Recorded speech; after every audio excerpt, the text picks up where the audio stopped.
Crusader और fact के episode में आप सभी का स्वागत है।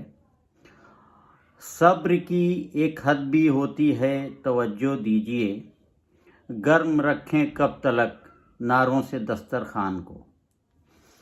जी हाँ दोस्तों, कोरोना पेंडेमिक का जो कहर है वो दिन पर दिन बढ़ता जा रहा है और अभी जो एक्सपर्ट्स की ओपिनियन है उसके अकॉर्डिंग 10 अगस्त तक यह आंकड़ा जो अभी ऑलरेडी हम लोग मिलियन में पहुंच चुके हैं, 10 लाख के पार जा चुके हैं, वो 20 लाख के ऊपर जाने वाला है। और जिस तेज़ी से केसेस आ रहे हैं, with in couple of days we will cross the Brazil. मतलब हम लोग अब फाइनल में पहुंच जाएंगे। US and India will be in final. So इसमें जो रिस्पॉन्सिबिलिटी है कॉमन मैन की, गवर्नमेंट की, सारे स्टेट एंड सेंट्रल गवर्नमेंट की बात कर रहा हूं मैं।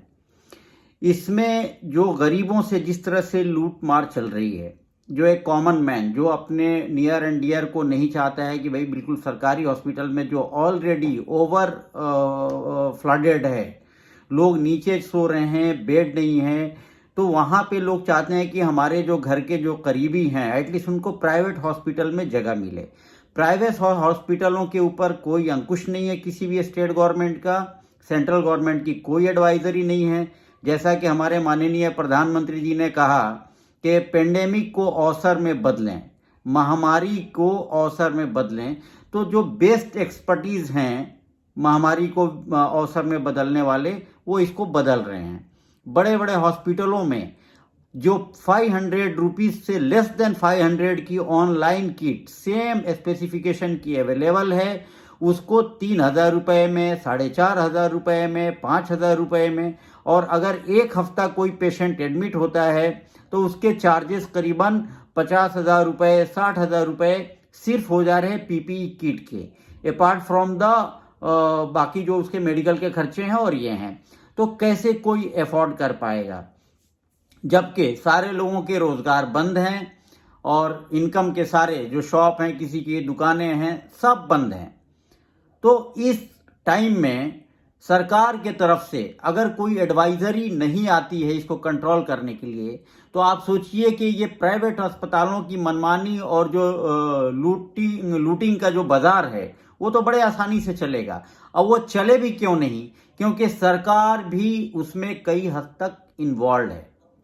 सरकार का खोखला दावा जो जनता के साथ दिखाती है वो कहीं नहीं है, झूठ है, पाखंड है। सच्चाई ये है कि जब सरकार जीएसटी 12%, 18% मिनिमम वसूल रही है पीपीई किट पे, मास्क पे, सैनिटाइजर पे 18%, सैनिटाइजर पे इथेनॉल जो मेन कंपोनेंट है उस पे 18%, तो ये सारी चीजों पे अगर इतना ड्रास्टिक लेवल पर टैक्स सेंट्रल गवर्नमेंट वसूलेगी और स्टेट गवर्नमेंट, तो जाहिर सी बात है जो मैन्युफैक्चरर है वो भी उसी हिसाब से कमाएंगे।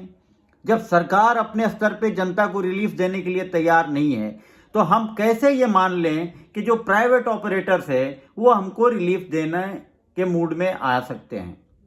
तो ये जिम्मेवारी कलेक्टिव है। हमें जनप्रतिनिधियों से सवाल उठाना चाहिए, रूलिंग गवर्नमेंट के, चाहे किसी भी स्टेट के हो, कि भाई ये सिर्फ हवाबाजी और बेवकूफ बनाने का जो नारा है, सबका साथ सबका विश्वास और हर सिचुएशन में सरकार जो है जनता की का केयर करेगी, ये सिर्फ दावे के अलावा कुछ नहीं है। हकीकत ये है सरकार अगर जनता के साथ होती तो ये लूटिंग के में उनका शेयरिंग ना होता, वो ड्रास्टिक तरीके से जीएसटी को रिड्यूस करती पेंडेमिक के आइटम्स पे, ताकि सरकार जब लूटिंग बंद करेगी तभी तो जनता भी डरेगी ना।